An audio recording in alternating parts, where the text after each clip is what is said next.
Assalamualaikum warahmatullahi wabarakatuh. Kembali lagi dengan Bapak. Perkenalkan, nama Bapak Hendra Atmaja. Nah, hari ini kita akan belajar mata pelajaran Bahasa Indonesia. Sebelum kita memulai pelajaran hari ini, mari kita bersama-sama berdoa menurut agama dan kepercayaan masing-masing. Berdoa, mulai. Berdoa, selesai. Nah, anak-anak, sudah siap belajar hari ini? Apa kabar hari ini anak-anak? Semuanya sehat semua kan? Nah, sebelum kita masuk ke materi, Bapak akan menyampaikan dulu tujuan pembelajaran kita hari ini. Nah, hari ini kita akan belajar tentang teks puisi, yaitu mengidentifikasi unsur-unsur pembangun teks puisi. Nah, anak-anak, sudah siap semua kan untuk belajar hari ini? Ya, bagus sekali anak-anak yang luar biasa.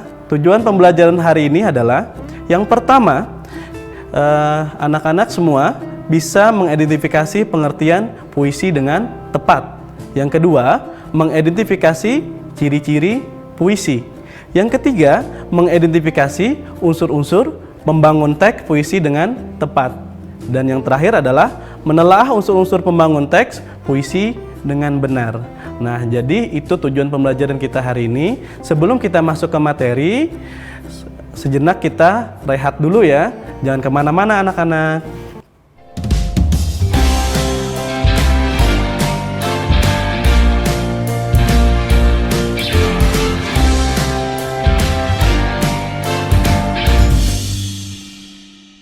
Nah, kembali lagi anak-anak. Mari kita masuk ke materi hari ini. Hari ini kita berbicara tentang puisi. Nah, anak-anakku yang luar biasa, ada yang tahu pengertian puisi? Iya, tepat sekali. Puisi juga bisa kita sebut sebagai ungkapan hati atau perasaan. Nah, jadi puisi adalah hasil karya sastra yang disusun dengan menggunakan kata-kata sederhana yang imajinatif sesuai dengan struktur puisi dan struktur batin. Nah, jadi ada dua struktur ya anak-anak, struktur fisik dan struktur batin. Ciri-ciri puisi, yang pertama mempunyai rima. Masih ingat rima? Iya, benar sekali. Kalau kita bahasakan sederhana, yaitu adalah akhirannya bisa disebut dengan A, B, atau AB. Yang kedua, mempunyai irama atau nada. Di sana kita bisa melihat puisi ada yang puisi menggebu-gebu, misalnya penuh semangat atau haru dan sebagainya. Itu irama ya, untuk supaya lebih bisa dinikmati puisinya. Yang ketiga, memperhatikan diksi atau pemilihan kata. Ya. Yang keempat, menggunakan bahasa yang padat. Kemudian yang kelima adalah mempunyai daya imajinatif dan figuratif. Jadi nanti kita bahas imajinatif itu seperti apa. Yang keenam, memperhatikan bentuk atau tipografinya.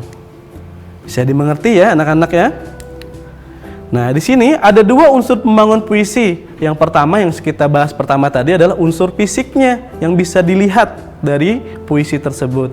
Kemudian unsur batin atau jiwanya di dalam puisi supaya lebih kita bisa atau pendengar lebih menikmati dari puisi yang kita baca atau yang kita tulis. Nah, ini dia unsur fisik. Unsur ini bersifat fisik atau tampak dalam susunan kata-kata puisi. Yang seperti tadi ya, kita bisa melihat jelas di dalam puisi tersebut ya.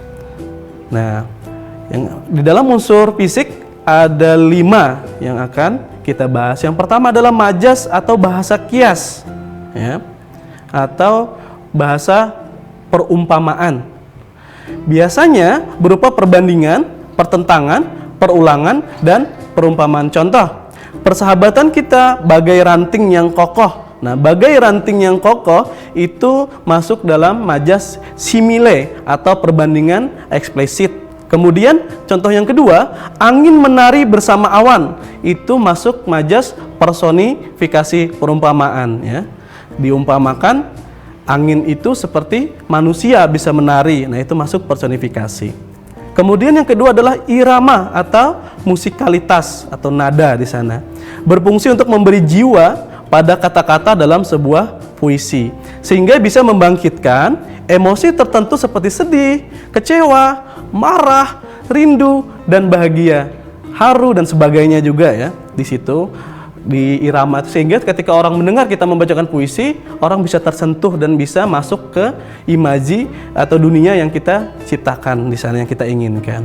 Kemudian kata-kata konotasi, kata yang tidak bermakna sebenarnya atau kias tadi ya.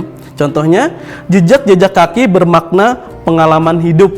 Nah, di sana kan bukan jejak-jejak kaki yang sebenarnya, tetapi bisa kita artikan sebagai jejak-jejak pengalaman hidup atau pengalaman-pengalaman hidup yang menulis atau yang membaca puisi ya. Yang keempat adalah kata berlambang. Nah, ini untuk menyatakan maksud tertentu. Misalnya, buku untuk menyimbolkan ilmu, matahari untuk menyimbolkan harapan dan sebagainya. Itu simbol ya. Berlambang itu juga bisa dikatakan kata simbol. Nah, yang terakhir adalah imaji. Nah, imaji ini kata atau susunan kata yang dapat mengungkapkan pengalaman indrawi, penglihatan, pendengaran, atau perasaan. Atau bisa juga kita bahasakan sederhana, imaji itu adalah dunia pikiran atau dunia rasa. Bisa dimengerti ya anak-anak sampai sini? Kita lanjut ya. Nah, sekarang kita masuk unsur batin. Kalau fisik bisa dilihat dengan jelas, kalau batin itu biasanya cuma bisa dirasa ya, jiwanya. Unsur pembangunan puisi yang tidak tampak langsung dalam penulisan kata-kata itu ya. Nah, di situ ada yang pertama adalah tema atau makna sense ya. Jadi temanya itu ide, pikiran atau ide pokoknya ya, pokok persoalan yang akan digunakan oleh penyair. Contoh, jika penyair mengalami desakan dalam hubungan antara penyair dan Tuhan, maka puisi akan bertema ketuhanan. Jika desakan kuat itu berupa rasa belas kasih, akan lahir puisi dengan tema kemanusiaan dan sebagainya. Bisa juga tentang tema sosial dan sebagainya ya anak-anak ya. Yang kedua adalah perasaan atau feeling. Perasaan yang menjiwai puisi seperti perasaan gembira, sedih, terharu, marah, ketakutan, putus asa, sombong dan sebagainya. Itu masuk dalam feeling atau rasa. Kemudian yang ketiga adalah nada atau ton. Di sini maksudnya sikap penyair terhadap pembaca diungkapkan dalam nada sehingga tercipta suasana puisi. Misalnya ada contoh nada sinis, protes misalnya, menggurui, takut dan lain sebagainya, atau bisa juga nadanya lembut, sedih dan sebagainya ya. Kemudian yang terakhir adalah amanat. Nah, ini yang penting ya. Pesan yang ingin disampaikan penulis atau pembaca kepada pembaca atau pendengar ya. Itu tadi anak-anak materi kita, bisa dimengerti ya. Sebelum kita buat sama-sama untuk kesimpulan, maka sebelum itu kita jeda sebentar ya anak-anak, jangan kemana-mana.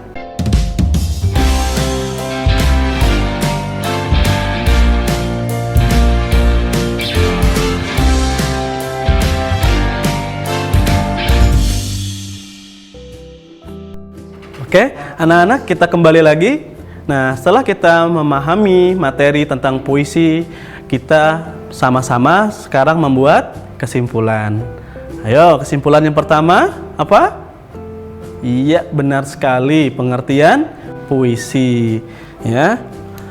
Nah, ini kesimpulan pengertian puisi ya, adalah hasil karya yang disusun dengan menggunakan kata-kata sederhana yang imajinatif sesuai dengan struktur yang ada dua tadi anak-anak ya, struktur fisik dan struktur, iya benar sekali, struktur batin.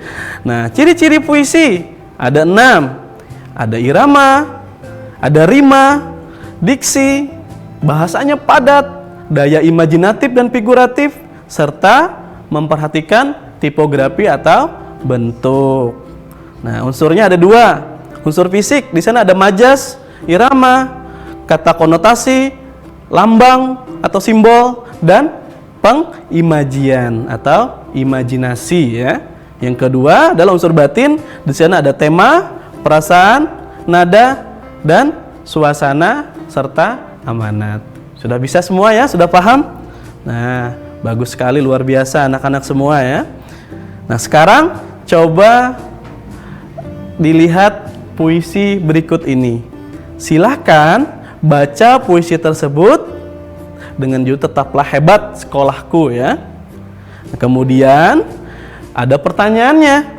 Temukan struktur fisik tersebut dan tuliskan buktinya. Struktur fisik saja, masih ingat ya? Struktur fisik tadi apa saja dan bisa dilihat. Oke, itu penugasannya ya. Nah, sekarang Bapak baca pantun ya, walaupun ini puisi. Ya. Mawar melati indah di taman, indah lagi kembang selasih. Akhir kata saya ucapkan cukup sekian dan terima kasih. Nah, sebelum Bapak tutup, mari kita berdoa menurut agama dan kepercayaan masing-masing agar materi yang kita dapat hari ini bermanfaat untuk kita semua. Berdoa mulai. Berdoa selesai. Nah, anak-anak, sebelum Bapak akhiri materi hari ini, Bapak ingin mengingatkan lagi tentang protokol kesehatan agar kita terhindar dari COVID-19. Tetap pakai masker jika keluar rumah, dan ingat, jika tidak perlu tidak usah keluar rumah ya, cukup di rumah saja. Tetapi jika memang harus perlu ke rumah, tetap memakai masker. Selalu mencuci tangan dan menjaga jarak aman minimal 1 meter ya. Itu saja anak-anak, terima kasih. Salah hilaf mohon maaf. Bapak akhiri dengan assalamualaikum warahmatullahi wabarakatuh.